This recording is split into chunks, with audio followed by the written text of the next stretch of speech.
Yeah, I appreciate you joining. And we had a morning presentation as well, and I think that went pretty well, so I'm excited to be here as well this afternoon. Originally, Davis, my friend and coworker, was supposed to be here with me presenting, but he had a wisdom teeth removal on Friday and still has swelling, and the recovery's not going as well as planned. So it's just me, and I apologize up front, but I do think it'll still be a productive conversation. So kind of what Davis and I wanted to talk about was a little bit of the origin of green cover seed, not so much of what we do, but just kind of why we got started, and then transition that why or that purpose into why it might make sense to use cover crops in this area or maybe for your operation, which I'm sure some of you are already using cover crops, especially rye, which we'll talk about, but I think it'll still be kind of a good conversation here. And so with that, green cover seed got started in 2008, and we'll get into that here. It was started by Keith and Brian Berns. And I say Keith, and he's actually my dad. And so Keith and Brian, my dad and uncle, they're brothers. I say Keith in a business setting, especially presentations like this. I do call him dad around the dinner table, and I just don't want anybody to think that's disrespectful, so I want to throw that caveat out there. There's nobody else I respect more than my own father, but for clarity and not sounding like, I don't know, entitled or whatever, I'm going to say Keith. But anyways, Keith and Brian started Green Cover Seed with a question because they've been doing no-till for several years, many years, and kind of heard about cover crops and some of the benefits they could have with erosion control and different things like that. But it seemed like back in 2008, a lot of people in the area said cover crops don't work here because they don't work on dry land. And so that was the question, can cover crops work on dry land? And so that kind of begun the 2008 SARE grant that consisted of watermark sensors and the data loggers. We put them into 1 foot, 2 and 3 foot depths, 18 different plots, daily readings, August 15th through November, and it was kind of a wet summer and fall. And again, this is 2008, and so I do kind of remember and come into the picture a little bit, but I was also, I think, 12 at this time. So I have memories of the sensors, and I remember hopping on the four-wheeler driving and thinking it was fun to go check the plots, but that was kind of the extent I was involved in at that time. But I've learned a lot since then, and have kind of heard the story many, many times, as you can imagine. And so they set out with this SARE grant to answer the question, how efficient are cover crops and can they work on dry ground? And so these next few slides will kind of tell the story of what they found. And so I stole this slide from Keith from a presentation he did a while back. And so I'm not sure exactly, I'm curious, I'm going to ask him what he meant by that top thing. Cover crops magically make water. No, not really. That would be an outrageous statement. But I think kind of the point of, or what they found from the SARE grant, was that cover crops, in particular the mixes, are very efficient in their water usage. And so we'll get into that in these next slides. The rest of that text was in the slide before, just kind of saying what that SARE grant was. And so here in these next slides, the first one is wheat stubble, and we'll go through a couple different scenarios. The horizontal axis here is just the time frame that I mentioned, August through November, and then the vertical y-axis is kind of measuring the efficiency, I would say, of moisture usage. The further down the line, like this green 3 foot depth over here later in the year, is dry, a little bit more dry soil. The plants and the species in that plot are having a harder time pulling water. And so we'll go into kind of some of the comparisons of wheat stubble. Next would be the soybeans. And even here for soybeans, even at the purple line, the 1 foot depth, there was just kind of all over the map, as you can see, not as efficient in the water usage for the soybeans, and a little bit harder time kind of pulling water from the soil. Same with the common vetch, being a legume similar to the soybeans, kind of all over the map. And then the next slide will be our first cover crop mix. Clear across the top, a lot more flat line. This mix consisted of sorghum, pearl millet, soybeans, mung beans, a couple different other legumes, a few different brassicas, and then sunflower was in this mix too. So a fairly basic warm season soil builder mix. I guess I shouldn't say warm season because it does have some cool seasons in there as well, species, but just a fairly solid cover crop mix. And you can see how much more efficient, how flat line up there where there's moisture in the soil readily available for the cover crop, and a lot more water efficient. Same with this mix. There's not a whole lot of differences. There's sorghum, millet, lentils, vetch, some brassicas. The main difference I saw, and I'll have to ask Keith or Brian about this too, there's a little bit of difference here, especially with the 3-foot depth, this blue line, rather than this other mix. And the main difference between the two mixes was that this second one doesn't have sunflowers in it, so I wonder if that has something to do with it. But anyways, regardless, you can see the efficiency of both mixes compared to the monocultures, not to mention the weed suppression and other things like that, erosion control that they saw from the mixes. And then, how many of you have heard of Gabe Brown? Okay, most of you. He's probably one of the most well-known characters in the cover crop world. And he shared these slides. These pictures were taken in 2006, but they're a couple of my favorite slides. And so I wanted to share them a little bit. This picture was taken, well, these turnips were planted May 30th. And I shared these 3 pictures, I should say, just to kind of hit home the point of cover crop mixes versus monoculture. Anyways, these turnips were planted May 30th, and this picture was taken July 31st with only 1 inch of rain.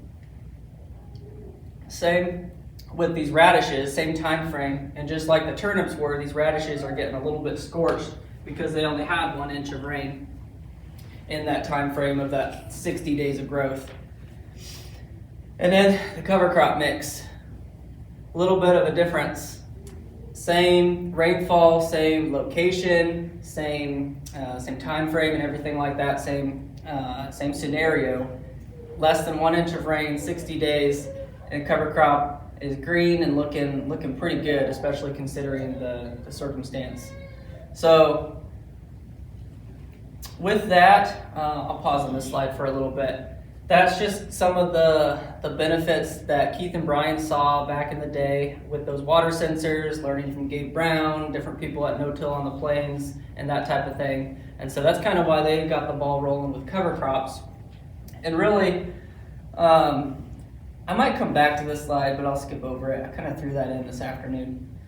That's what got them started in 2009 selling seed, not just because of, hey, cover crops can help with erosion or weed suppression, but also, hey, these help livestock benefits they saw, not to mention the slides I just shared with the water efficiency. Hey, they do work in dry land and irrigated, obviously. And then also, once they started trying to get seed for themselves, back in that time it was a little more difficult to find cover crop seed. It was not as readily available. And so people they knew here and there were like, hey, can you pick me up a bag of seed or a pallet of seed? So they're like, yeah, sure. And so they saw this potential for cover crops to kind of go someplace and be kind of something that could work out. But I want to stress, and I'll get to that in a couple slides here. I'll share that. Sorry, getting ahead of myself.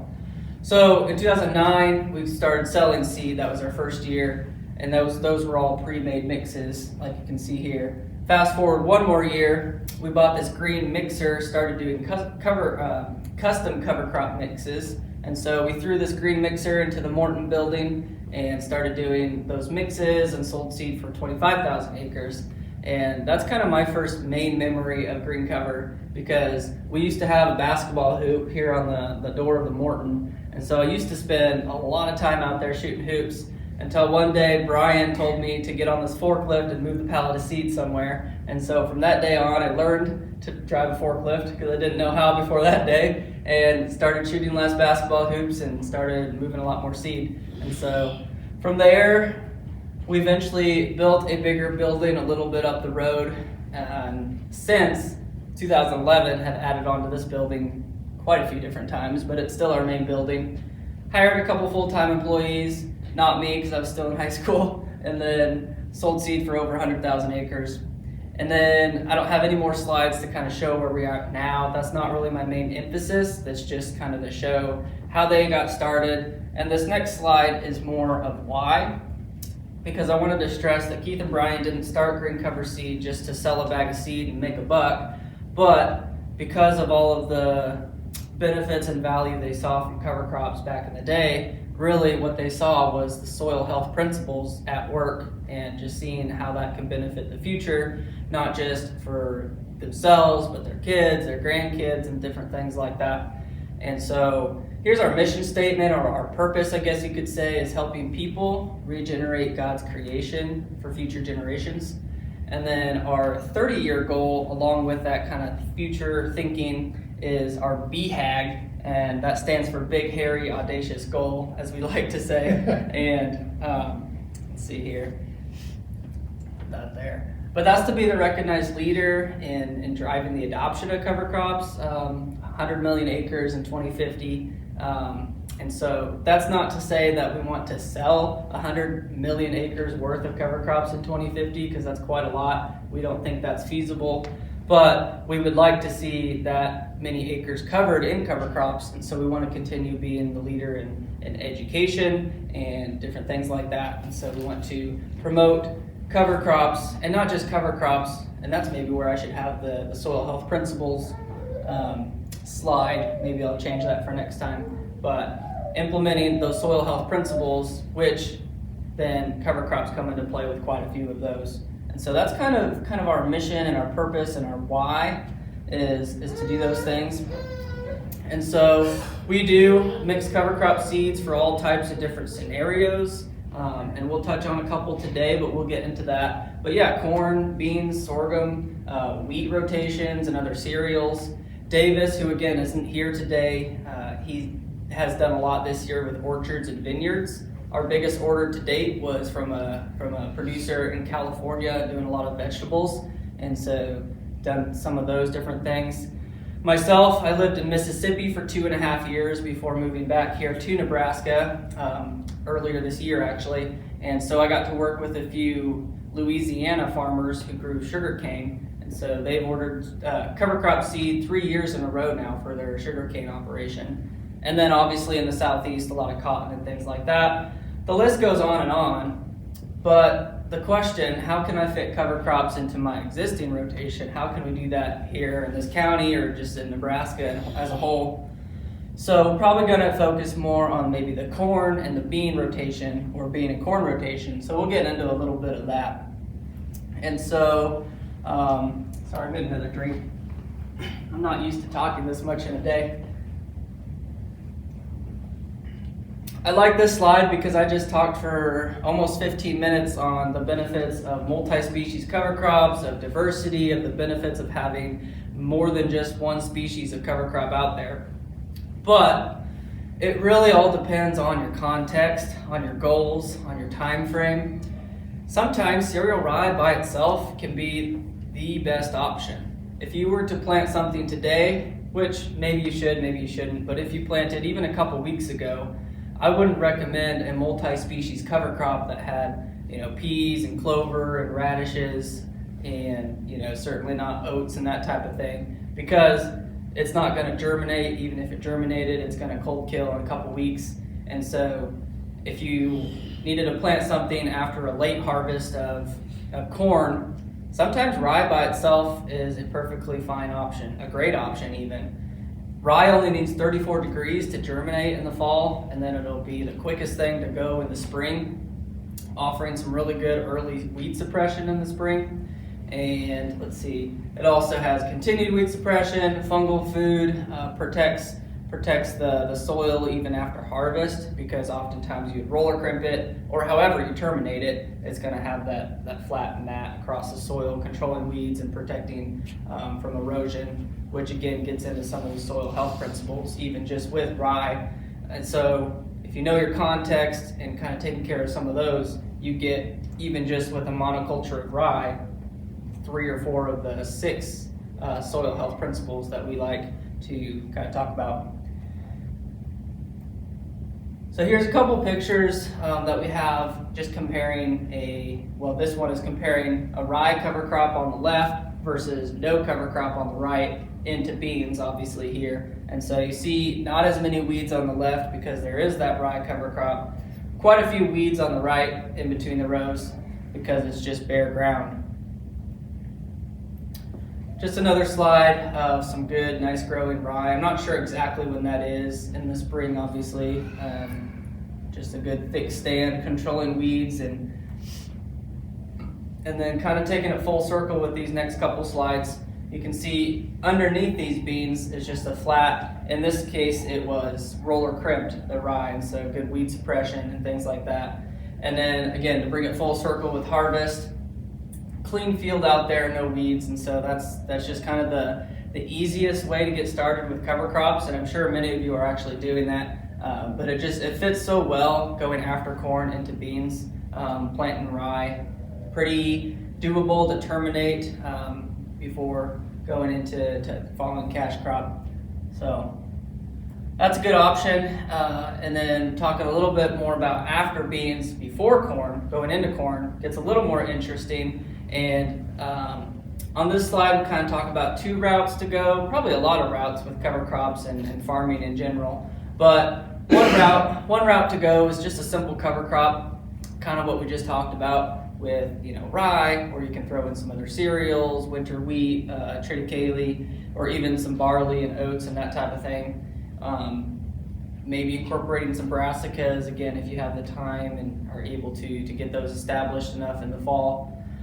Or a cover, reducing erosion and weed suppression, but also maybe your emphasis or one of your primary goals is nitrogen fixation, because obviously corn uses a high nitrogen user. And so that decision should really be made on timing. Again, that goes back to context. But timing is the most important thing, especially when you're thinking about using cover crops to fix a decent amount of nitrogen. And so when can you plant the cover crop? Usually in the fall. When can you plant that in the fall? And we'll get into a little bit of that, of what kind of time frames could work out in this area especially. And then when do you want to plant your corn? Because that's also the biggest factor, especially for hairy veg and other legumes. The above ground growth is going to indicate below ground growth, which is going to indicate how much nitrogen those nodules on those roots are fixing on those legume plants. And so the later you wait, even into end of April into May, that is huge for nitrogen fixation on those legumes. And so if you're going to be terminating middle of April, which we'll get into with a couple slides of hairy vetch, you're probably not going to see very much at all of nitrogen fixation. So these couple slides before we get into thinking about some nitrogen fixation is just, what if you just did some rye, even if that's before corn? It's a pretty cheap per acre way to plant some cover crops, kind of like what we talked about before beans.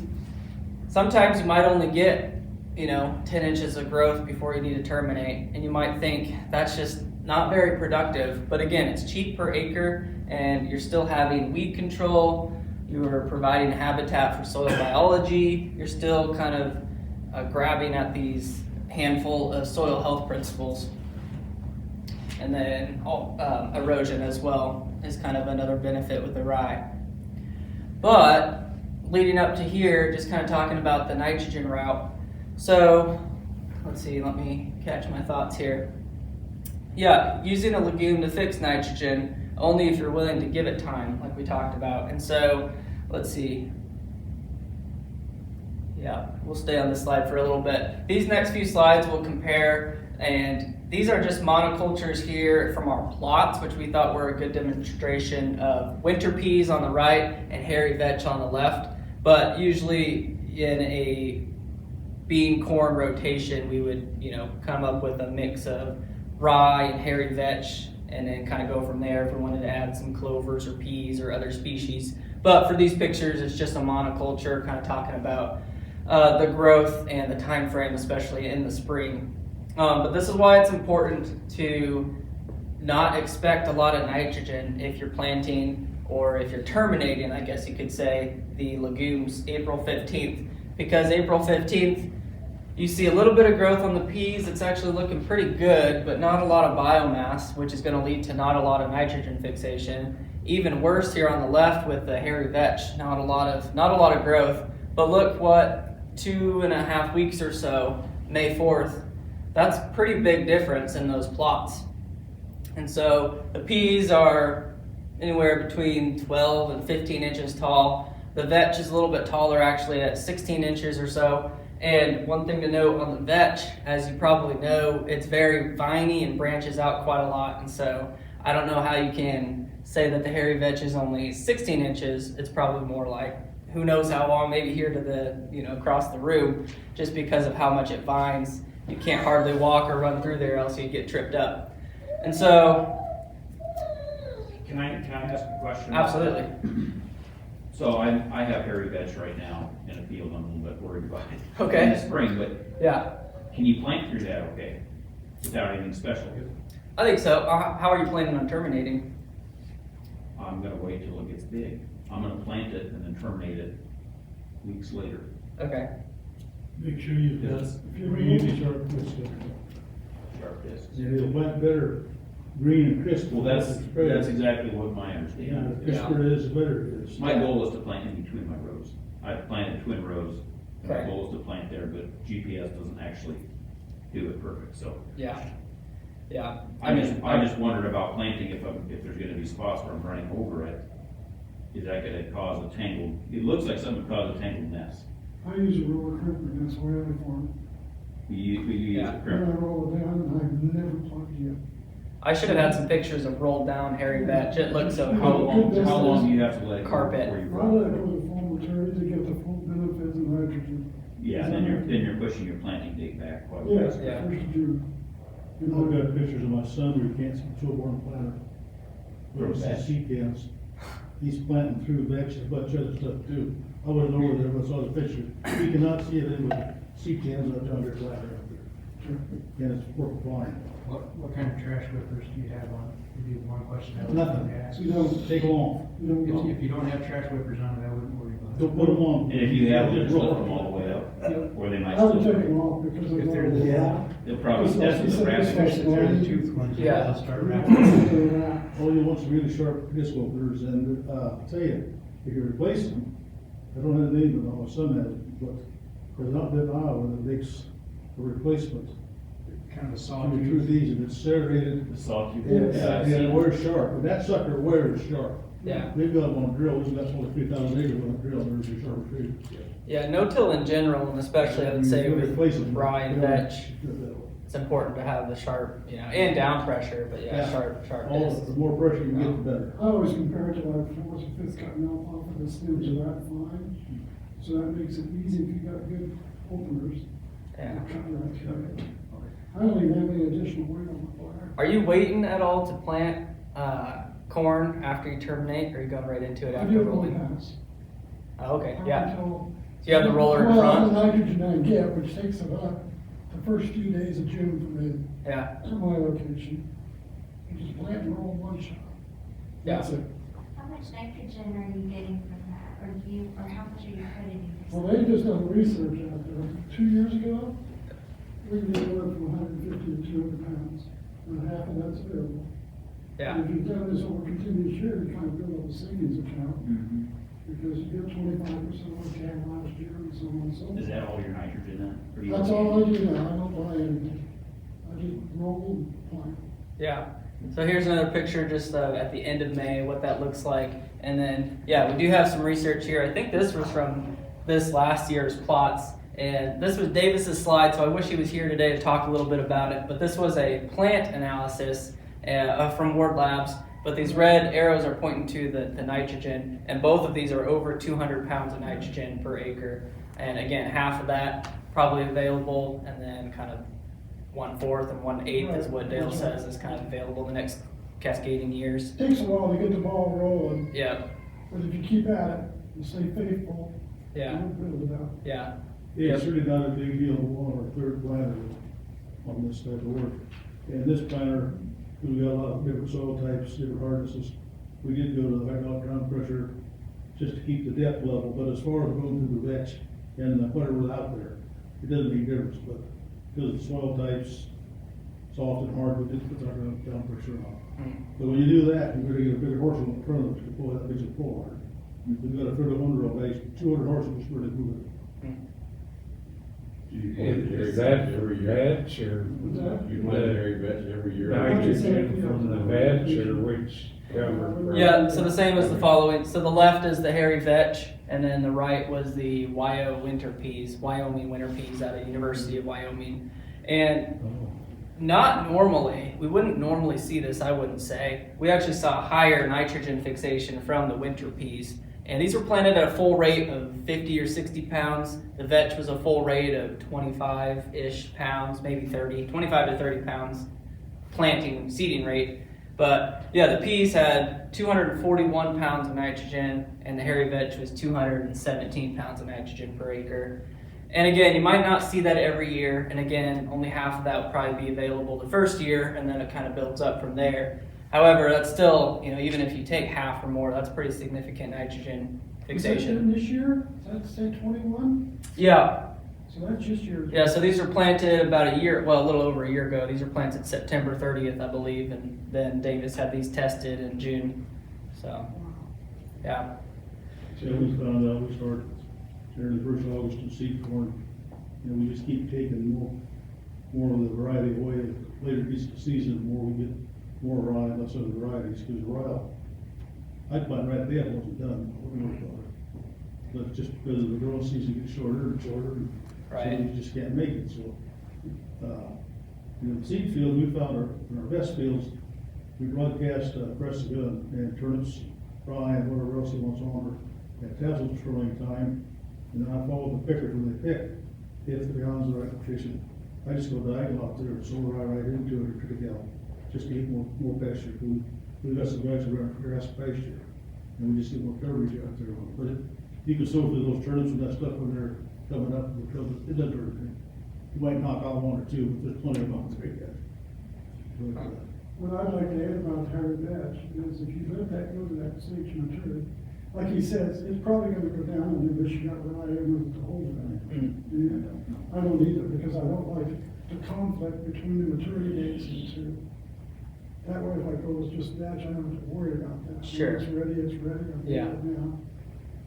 But if you wait till it's mature and do that, you're gonna have so much biomass in it, you will not, if you've got a good stand, see the ground. All you're gonna see is green, and that is your weed suppression, that's your chemical. Where I'm organic, I don't have any problem with weeds or stuff, if I let it go to that stage, and it's thick, What time are you trying to get it planted by? first week of September. Now, How late can you push that? On the vetch? I don't push it. You don't push It's it? Smart. Yeah, Smart. that's the extra success or failure based on. I agree with that, you It's can't too push important. it. Yeah. I gotta take care of that just as much as I do a good seed corn, but I Right. gotta take care of it at the right time. Yeah. Because I without mean- that, you won't get that. These were planted September 30th, so you can push it, but that's smart not to. The earlier the better, You never know what the weather's That- like. especially for vetch. You better have your fingers crossed. Yeah. So, no, that's good. I had one question. Oh, how heavy do you plant the vetch when you're just doing vetch by It itself? depends on my environment that I'm going into.